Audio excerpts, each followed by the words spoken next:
semuanya, terima kasih sudah mengklik video ini. Perkenalkan, nama aku Adila Hifzila, kuliah di UHAMKA jurusan Psikologi.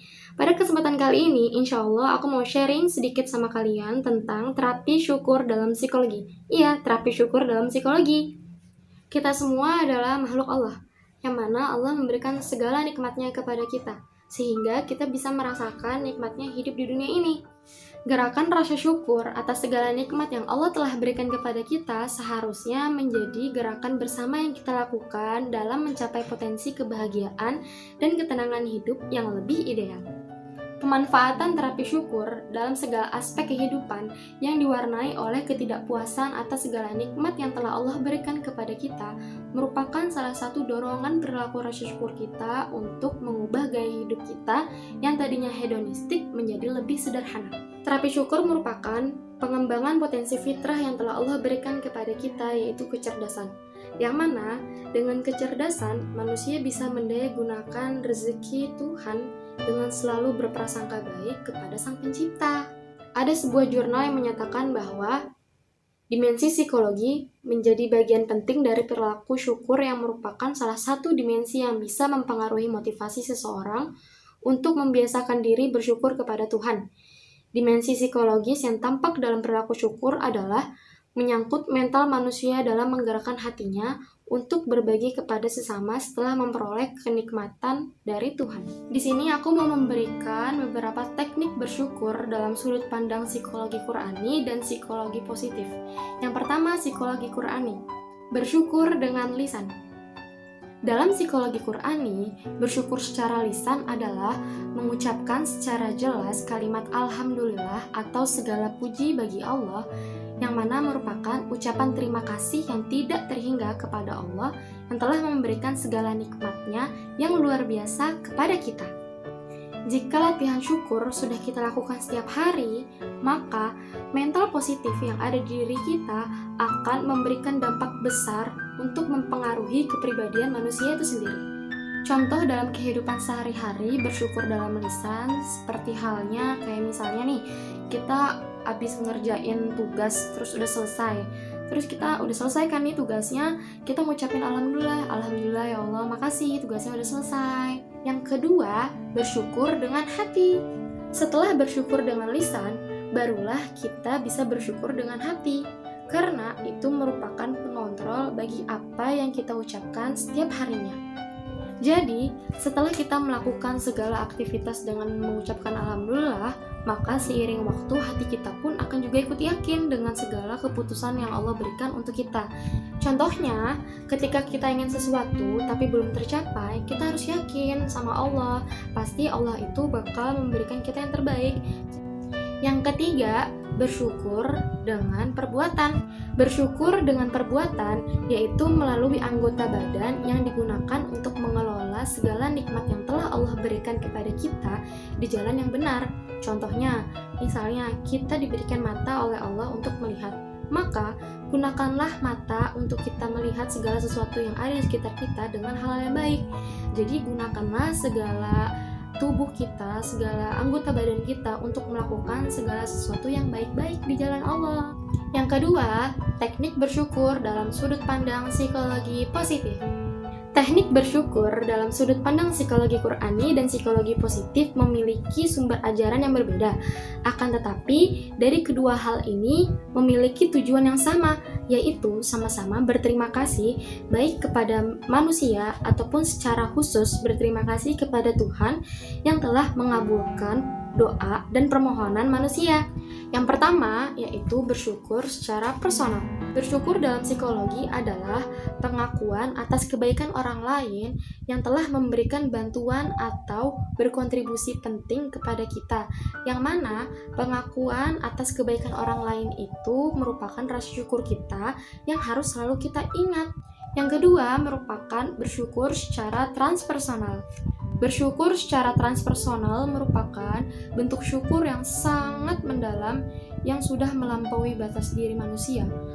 Fokusnya bukan lagi pada kebaikan manusia, akan tetapi fokusnya kepada Tuhan yang mana sumber dari segala sumber memancarkan cahaya kebaikan dan kenikmatan kepada manusia.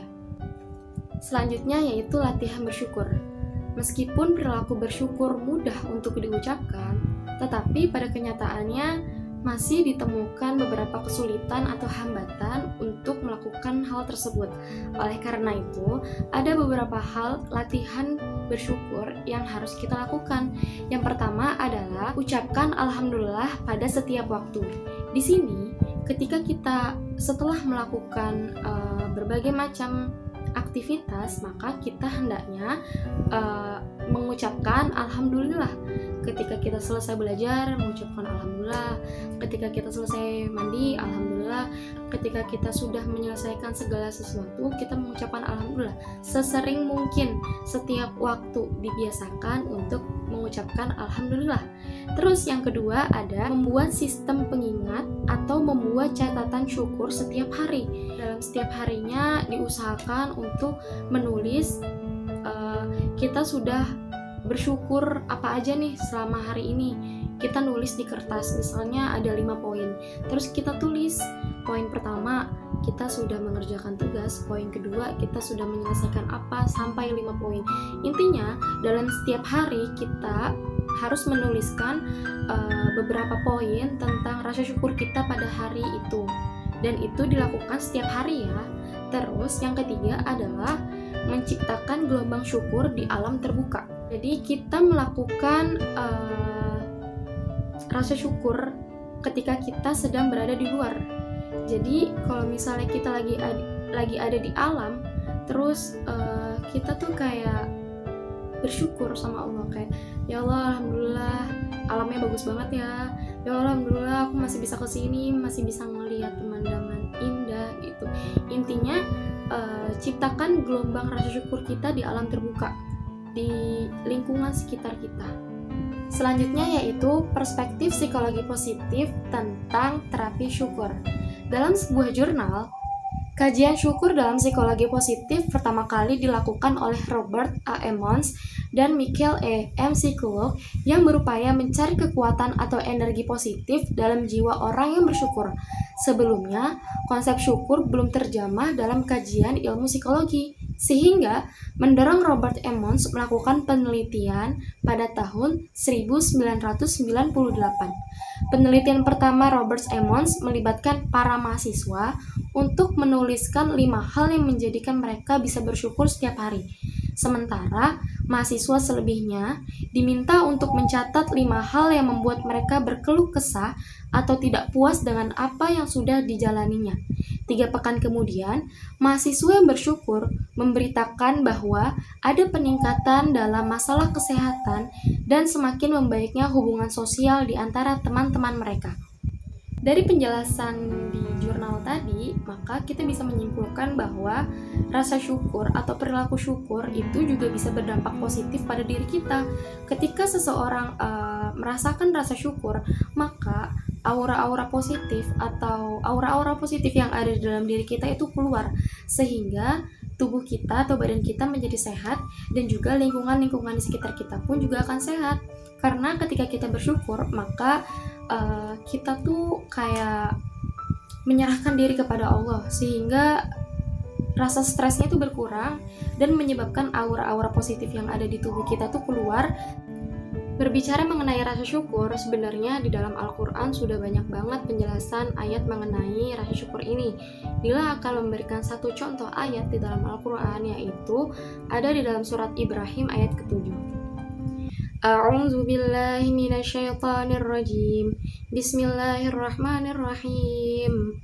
Wa ista'zana rabbukum la in syakartum la azidannakum wa la in kafartum inna 'adzabi lasyadid.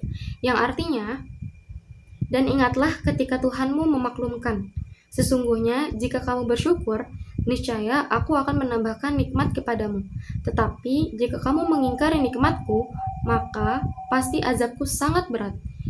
Dari ayat ini kita bisa menyimpulkan bahwa ketika kita bersyukur, maka Allah akan memberikan nikmat yang berlipat ganda.